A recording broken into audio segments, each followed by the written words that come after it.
Video నచ్చినట్లయితే వీడియోని like చేయండి.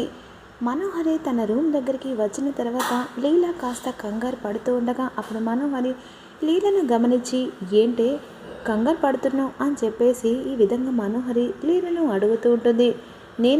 నేనెందుకు కంగారు పడతానమ్మా, మిమ్మల్ని చూసి ఏం కంగారు పడట్లేదమ్మా అని చెప్పేసి ఈ విధంగా లీల మాటలు విని ఇక తడబడుతుండగా ఒక్కసారిగా మనోహరి కబోర్డ్ వైపు చూసేసరికి కబోర్డ్ ఓపెన్ చేసి ఉంటుంది. ఒక్కసారిగా ఆ కబోర్డ్ దగ్గరికి వెళ్ళి ఓపెన్ చేసి చూసేసరికి పైన ఒక్కసారి బాక్స్ కిందికి దిగుతుంది.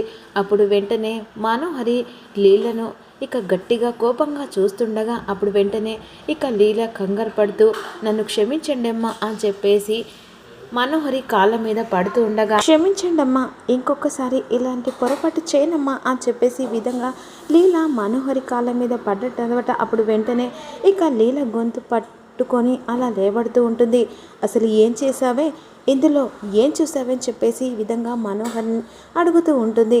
అప్పుడు లీల ఏం లేదమ్మా, ఏం లేదు, డోర్ తీసి ఉంటే నేను డోర్లో ఏముందని చెప్పేసి ఆ బాక్స్ తీసి చూశాను, కాకపోతే అందులో మట్టెలు ఇక పుస్తెత్తాడు, అంతేకాకుండా పెళ్లి ఫోటో మీది ఉందమ్మా అని చెప్పేసి విధంగా లీల నిజం చెప్పేసరికి ఒక్కసారిగా మనోహరి షాక్ అయిపోతుంది. నిన్ను చంపేస్తానని చెప్పేసి ఈ విధంగా వెంటనే ఇక లీల గొంతు పడుతూ ఉంటుంది.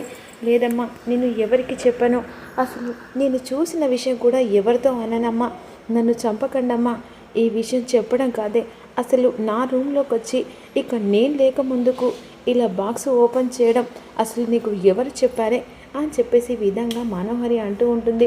లేదమ్మా, ఇది పొరపాటున డోర్ తీస్తుందని చెప్పేసి డోర్ వేస్తుండగా ఆ బాక్స్ కనిపించింది.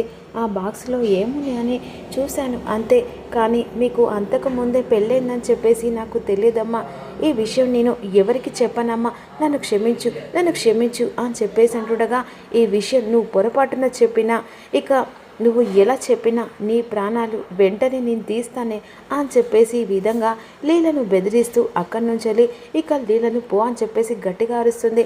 వెంటనే గబగబా చీపురు కట్ట పట్టుకొని ఇక లీల అక్కడి నుంచి వెళ్తుంది. ఈ లోపలని ఇంటికి తీసుకొస్తారు కదా నిర్మల, ఇక ఆగమ్మ ఎవరి కళ్ళు పడ్డాయో ఏంటో దిష్టి తీస్తా అని చెప్పేసి లీలను పిలుస్తూ ఉంటుంది. ఆ అమ్మగారు ఏంటి అలా తడబడుతూ ఉన్నావు, ఏదో దయ్యాన్ని చూసినట్టుగా అలా వణికిపోతున్నావేంటే అని చెప్పేసి ఈ విధంగా నిర్మల అంటుండగా అబ్బే ఏం లేదమ్మా, సరే ఇక నువ్వు దిష్టి నీళ్ళను హారతి తీసుకుంటా అమ్మకు తీసేయాలని చెప్పేసి నిర్మల చెప్తుంది. సరే అమ్మగారు అని చెప్పేసి ఈ విధంగా దిష్టి నీళ్ళు హారతి తీసుకొని ఇక లీల వస్తుంది. అప్పుడు నిర్మల దిష్టి తీసి లోపలికి తీసుకెళ్తుంది. అమ్మో నువ్వు రెస్ట్ తీసుకోలే అని చెప్పేసి ఈ విధంగా అంటుండగా సరే తాతయ్య అని చెప్పేసి అమ్మను పై గదిలోకి తీసుకెళ్తుండగా మరోవైపేమో ఇక డాక్టర్ని కలిసేస్తాడు అమర్. తను చాలా జాగ్రత్తగా చూసుకోవాలి, అంతేకాదు తనకి ఫుల్ రెస్ట్ కావాలి, మీరు భర్త కాబట్టి తన దగ్గరుండి మరీ చూసుకోవాలి అని చెప్పేసి డాక్టర్ చెప్తూ ఉంటారు. ఇప్పుడైతే ఇక పర్వాలేదు, తను మాత్రం చాలా సంతోషంగా ఉంది, మీరు ఇవాళ సాయంత్రం కల్లా ఇంటికి తీసుకెళ్ళండి అని చెప్పేసి డాక్టర్ చెప్పిన తర్వాత సరే డాక్టర్ అని చెప్పేసి బిల్లు పే చేస్తారు. మరోవైపేమో ఏంటి బాలిక, ఇక ఇద్దరిని చూస్తే నీకు చాలా కుళ్ళుగా అనిపిస్తుంది, అదేంటి గుప్తా నాకెందుకు అనిపిస్తుంది, ఏమో ఇద్దరి కలయిక ఇక ఇద్దరి ప్రేమ ఒకటవబోతుందని చెప్పేసి కుళ్ళుకుంటున్నావా ఏంటి, అది పెళ్లి చేసింది నువ్వే కదా బాలిక, ఇరువురిని కలపడానికి ఇరువురి జంట, ఆ జంటలో ఆ ప్రేమలో వాళ్ళ ఆప్యాయత అదంతా ఎప్పుడో ఒకసారి బయటపడుతుందని నేను చెప్పాను కదా బాలిక, ఇది సమయంలో ఇక అదో భాగం అనుకో అని చెప్పేసి గుప్తా ఆరుతో అంటూ ఉంటారు.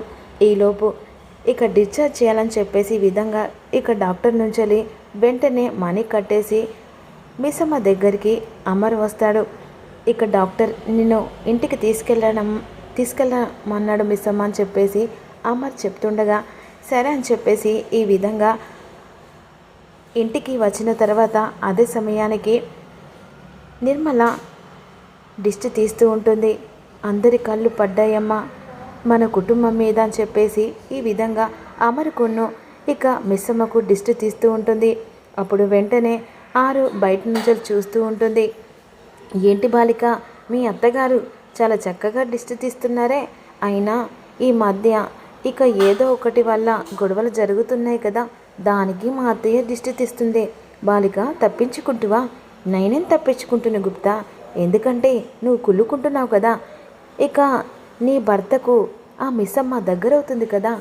అయినా అలా కలవడం, కలయికలు, ఇక ప్రేమను పెరగడం అవన్నీ సాధ్యంలే బాలిక అని చెప్పేసి ఈ విధంగా గుప్తా ఆరుతో అంటూ ఉంటాడు. ఇక మరోవైపు మనోహరి తన పెళ్ళి జ్ఞాపకాలు చేసుకుంటూ చాలా టెన్షన్ పడుతూ ఉంటుంది.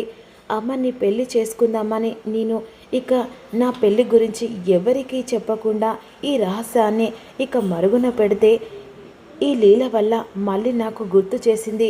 ఇక అమర్ని పెళ్లి చేసుకుందామని పెళ్లి పీటల దాకా వెళ్ళిన నేను ఆరు ఆత్మతో నేను ఇలా మళ్ళీ అమర్కి దూరమయ్యాను. ఎట్టి పరిస్థితుల్లో మిస్సమ్మను కూడా చంపేసి నేను అమర్ని పెళ్లి చేసుకోవాలి.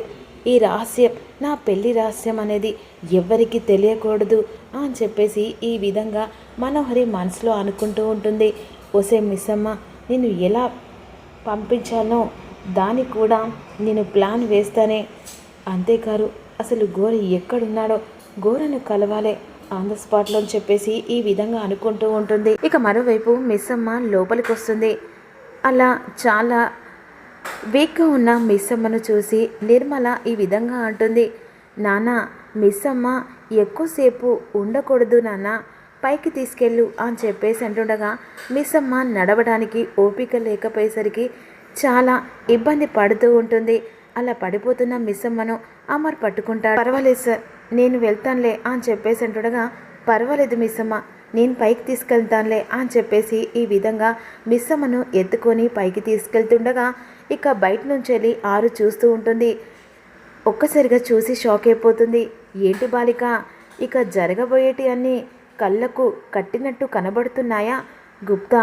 అయినా నేను ఏం కుళ్ళుకోవట్లేదు అని చెప్పేసి అంటుండగా లేదు బాలిక, నీ కళ్ళల్లో ఆ కుళ్ళు కనబడుతుందిలే.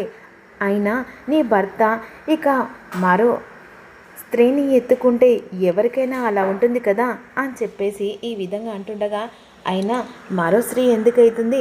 ఈ ఇంటి కోడలు కదా మిస్సమ్మ, ఆ స్థానంలో ఉంది. ఇప్పుడు నా పిల్లల్ని కంటికి రెప్పలా కాపాడుకుంటుంది గుప్తా అని చెప్పేసి ఈ విధంగా అంటూ ఉంటుంది. ఇక గోరని కలవడానికి మరోవైపు అలా రెడీ కిందికి వస్తున్న మనోహరి ఒక్కసారిగా మిస్సమ్మను ఎత్తుకోవడం చూసి అమర్ని షాక్ అయిపోతుంది. ఇక మిస్సమ్మను ఎత్తుకున్న అమర్ ఒక్కసారిగా అలా ఒకరి కళ్ళలో ఒకరు చూస్తుండగా మనోహరి ఇక చాలా కోపంగా అసలు ఈ మిస్సమ్మ అందరినీ తన వైపుకు తిప్పుకుంటుంది. ఇక ఎట్టి పరిస్థితిలో దూరం చేద్దామంటే ఏదో ఒక శక్తి దీన్ని కాపాడుతూనే ఉంది అని చెప్పేసి ఈ విధంగా చాలా కోపంగా చూస్తూ ఉంటుంది. మిస్సమ్మను ఎత్తుకున్న అమరు కాస్త తను కలిసిన నుంచెలి ఇక పెళ్ళే వరకు జ్ఞాపకాలు తెచ్చుకుంటూ ఉంటాడు. మనం ఎత్తుకొని అలా పై తన బెడ్రూమ్లోకి తీసుకెళ్తారు. ఇక వెంటనే మిస్సమ్మను బెడ్ మీద పడుకోబెట్టేసరికి సడన్గా స్లిప్ అయి ఇక మిస్సమ్మ మీద పడిపోతాడు అమర్.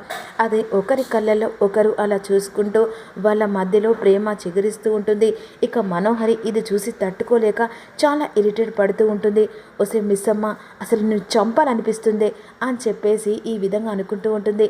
ఆ స్థానంలో ఈరోజు నేను ఉండాలి, కానీ ఆ ఆరు చేయబట్టి ఈరోజు ఆ స్థానంలో నువ్వున్నావే, నిన్ను వదిలిపెట్టనే, నిన్ను చంపేస్తానని చెప్పేసి అంటుండగా మరోవైపు ఒకరి కళ్ళల్లో ఒకరు అలా చూసుకుంటూ ప్రేమలో మునిగిపోతారు. అప్కమింగ్లో ఏం జరుగుతుందో తెలుసుకోవాలంటే మిస్